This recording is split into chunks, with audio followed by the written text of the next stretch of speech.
Hello दोस्तों, अन्वी की कहानियों में एक बार फिर से स्वागत है। तो आज की कहानी कुछ इस प्रकार है। पिछले 15 दिनों से धन जुर्माने के पैसे जमा करके महतो टोली के पंचों ने पेट्रोमैक्स खरीदा है। इस बार रामनवमी के मेले में गांव के सब मिलाकर 8 पंचायतें हैं। हर एक जात की अलग अलग सभा चट्टी है। सभी पंचायतों में दरी, जाजिम, शतरंजी और पेट्रोमैक्स है। पेट्रोमैक्स जिसे गांव वाले पंच लाइट भी कहते हैं। पंच लाइट खरीदने के बाद पंचों ने मेले में ही तय कर लिया, 10 रुपए जो बच गए हैं इसे पूजा की सामग्री खरीद ली जाए। बिना नेम टेम के कल कब्जे वाली चीज का पुण्यान नहीं करना चाहिए। अंग्रेज बहादुर के राज में भी पुल बनवाने से पहले बल दी जाती थी। मेले में सभी पंच दिन दहाड़े लौट आए। सबसे आगे पंचायत का छड़ीदार पंच लाइट का डिब्बा माथे पर लेकर और उसके पीछे सरदार, दीवान और पंच वगैरह। गांव के बाहर ही ब्राह्मण टोले के फुटंगी झाने टोक दिया, कितने में लालटेन खरीदे हो? मैं तो देखे नहीं है, पंच लाइट है। बामन टोली के लोग ऐसे ही बात करते हैं। अपने घर के लोग का डिबरा भी बिजली बत्ता बताते हैं और दूसरों के पंच लाइट को लैंटेन कहते हैं। टोले भर के लोग जमा हो गए। औरत, मर्द, बूढ़े, बच्चे सभी काम काज छोड़कर दौड़े चले आए। चल रे चल, अपना पंच लाइट आया है। छड़ीदार अंगनू महतो रह रहकर लोगों को चेतावनी दे रहे थे। हाँ हाँ, दूर से छू मत, ठेस ना लग जाए। सरदार ने अपनी स्त्री से कहा, पूजा होगी, जल्दी से नहा धोकर चौका पीढ़ा लगाओ। टोले की कीर्तन मंडली के मूल ज्ञान ने अपने भक्तिया पक्षकों को समझाकर कहा, देखो आज पंचलाइट की रोशनी में कीर्तन होगा। बेताले लोगों से पहले ही कह देता हूँ, आज यदि आखिर धरने में डेढ़ बेड़ हुआ तो दूसरे दिन एकदम बैकाट औरतों की मंडली में गुलरी काकी गोसाई का गीत गुनगुनाने लगी। छोटे छोटे बच्चों ने उत्साह के मारे बेवजह शोरगुल मचाना शुरू कर दिया। सूरज डूबने के 1 घंटा पहले से ही टोले भर के लोग सरदार के दरवाजे पर आकर जमा हो गए। पंचलाइट, पंचलाइट, पंचलाइट के सिवा और कोई बात ही नहीं थी। सरदार ने गुड़गुड़ी पीते हुए कहा, दुकानदार ने पहले सुनाया, पूरे 5 कौड़ी 5 रुपया। मैंने कहा कि दुकानदार साहब, या मत समझिए कि हम कोई एकदम देहाती हैं, बहुत बहुत पंचलाइट देखे हैं। इसके बाद दुकानदार मेरा मुंह देखने लगा, बोला, लगता है आप जात के सरदार हैं। ठीक है, जब आप सरदार होकर खुद पंचलाइट खरीदने आए हैं तो जाइए, पूरे 5 कौड़ी में आपको दे देते हैं। दीवान जी ने कहा, अलबत्ता चेहरा परखने वाला दुकानदार है। पंचलाइट का बक्सा दुकानदार का नौकर देना नहीं चाहता था।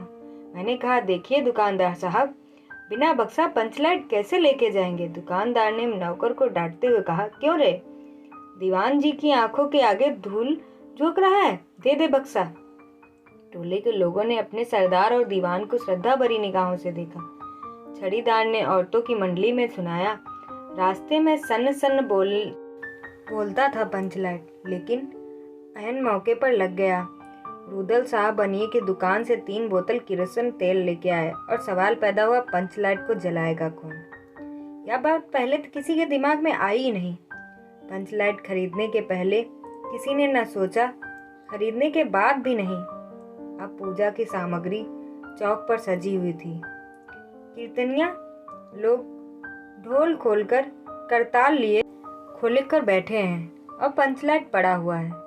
गांव वालों ने आज तक कोई ऐसी चीज नहीं खरीदी जिसमें जलाने बुझाने का झंझट हो। कहावत है ना, भाई रे गाय लूं तो दूहे कौन, लो मजा। अब इस कल कब्जे वाली चीज को कौन बाले? यह बात नहीं कि गांव भर में कोई पंचलाइट जलाने वाला नहीं था। हर एक गांव में पंचलाइट है, उसके जलाने वाले जानकार हैं। लेकिन सवाल है कि पहली बार नेम टेम करके, शुभ लाभ करके दूसरी पंचायत के आदमी की मदद से पंचलाइट जलेगा। इससे तो अच्छा है पंचलाइट पड़ा रहे। जिंदगी भर ताना कौन सा है? बात बात में दूसरे टोले के लोग कूट करेंगे, तुम लोगों का पंचलाइट पहली बार दूसरे के हाथ से? ना, पंचायत की इज्जत का सवाल है। दूसरे के टोले के लोगों से मत कहिए। चारों ओर उदासी छा गई। अंधेरा बढ़ने लगा। किसी ने अपने घर में आज ढिबरी भी नहीं जलाई थी। आज पंचलाइट के सामने ढिबरी कौन बालता है? सब किए कराए पर पानी फिर रहा था। सरदार दीवान और छड़ीदार के मुंह से बोली नहीं निकल रही थी। पंचों के चेहरे उतर गए थे। किसी ने दबी हुई आवाज में कहा, कल कब्जे वाली चीज का नखरा बहुत बड़ा होता है। एक नौजवान ने आकर सूचना दी, राजपूत टोली के लोग हंसते हंसते पागल हो रहे हैं। कहते हैं कान पकड़कर पंचलाइट के सामने 5 बार उठो बैठो, तुरंत जलने लगेगा। पंचों ने सुनकर मन ही मन कहा, भगवान ने हंसने का मौका दिया है तो हंसेंगे ही। एक बूढ़े ने आकर खबर दी, रुदाल साहब बनिया भारी बतंगड़ आदमी है, कह रहा है पंचलाइट का पम्मू जरा होशियारी से देना। गुलरी काकी की बेटी मुनरी के मुंह से बार बार एक बात आकर मन से लौट जाती थी। वह कैसे बोले? वह जानती है कि गोधन पंचलाइट बालना जानता है, लेकिन गोधन का हुक्का पानी पंचायत से बंद है। मुनरी की माँ ने पंचायत से फरियाद की थी कि गोधन रोज उसकी बेटी को देखकर सलम सलम वाला सलीमा का गीत गाता है। हम तुमसे मोहब्बत करके सलम पंचों की निगाह पर गोधन बहुत दिन से चढ़ा हुआ था। दूसरे गांव से आकर बसा है गोधन, और अब टोले के पंचों ने पान सुपारी खाने के लिए भी कुछ नहीं दिया। परवाह ही नहीं करता है। बस पंचों को मौका मिला, 10 रुपए जुर्माना न देने से हुक्का पानी बंद कर दिया। आज तक गोधन पंचायत से बाहर है, उससे कैसे कहा जाए? मुन्नरी ने चालाकी से अपनी सहेली कनेली के कान में एक बात डाल दी। कनेली मुस्कुराकर रह गई। गोधन तो बंद है। मुन्नरी बोली, तू कह तो सरदार से, गोधन जानता है पंचलाइट बालना। कनेली बोली, कौन गोधन जानता है बालना? गोधन से गांव भर के लोग नाराज हैं। सरदार ने कहा, जात की बंदिश क्या, जबकि जात की इज्जत ही पानी में बही जा रही। क्यों जी दीवान? दीवान ने कहा, ठीक है। पंचों ने भी एक स्वर में कहा, ठीक है, गोधन को खोल दिया जाए। सरदार ने छड़ीदार को भेजा। छड़ीदार वापस आकर गोधन आने को राजी नहीं हो रहा है। कहता है, पंचों की क्या परतीत है, कोई कल कब्जा बिगड़ जाए, दंड जुर्माना भरना पड़ेगा। छड़ीदार ने रोनी सुनत बनाकर कहा, किसी तरह गोधन को राजी करवाइए, नहीं तो कल से गांव में मुंह दिखाना मुश्किल हो जाएगा। गुलरी काकी बोली, जरा मैं देखूं कह के। गुलरी काकी उठकर गोधन के झोपड़े की ओर गईं और गोधन को मना लाईं। सभी के चेहरे पर नई आशा की रोशनी चमक गई। गोधन चुपचाप पंचलाइट में तेल भरने लगा। सरदार की स्त्री ने पूजा की सामग्री के पास चक्कर काटती बिल्ली को भगाया। कीर्तन मंडली का मूलगैन मूर्छल के बालों को संवारने लगा। गोधन ने पूछा, स्पिरिट कहाँ है? बिना स्पिरिट के कैसे जलेगा? लो मजा। अब यह दूसरा बखेड़ा खड़ा हुआ। सभी ने मन ही मन सरदार, दीवान और पंचों की बुद्धि पर अविश्वास प्रकट किया। बिना बूझे समझे काम किया। उपस्थिति जन समूह में फिर मायूसी छा गई। लेकिन गोधन बड़ा होशियार लड़का है, बिना स्पिरिट के ही पंचलाइट जलाएगा।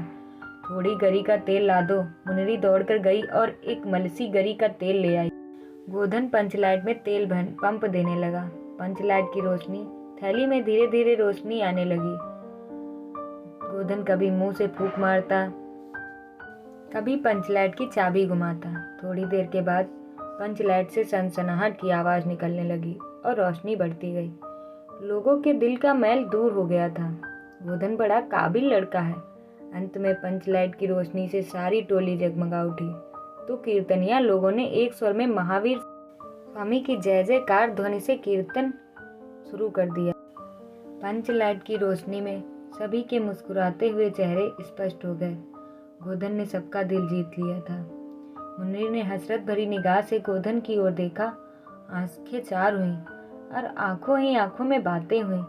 कहा, सुना माफ करना, मेरा क्या कसूर? सरदार ने गोधन को बड़े प्यार से पास बुलाकर कहा, तुमने जात की इज्जत रख ली, तुम्हारा 7 खून माफ। खूब गाओ सलीमा के गाने। तो दोस्तों, कैसी लगी आपको आज की स्टोरी? अगर आपको स्टोरी अच्छी लगी हो तो please like, subscribe and comment ज़रूर करें।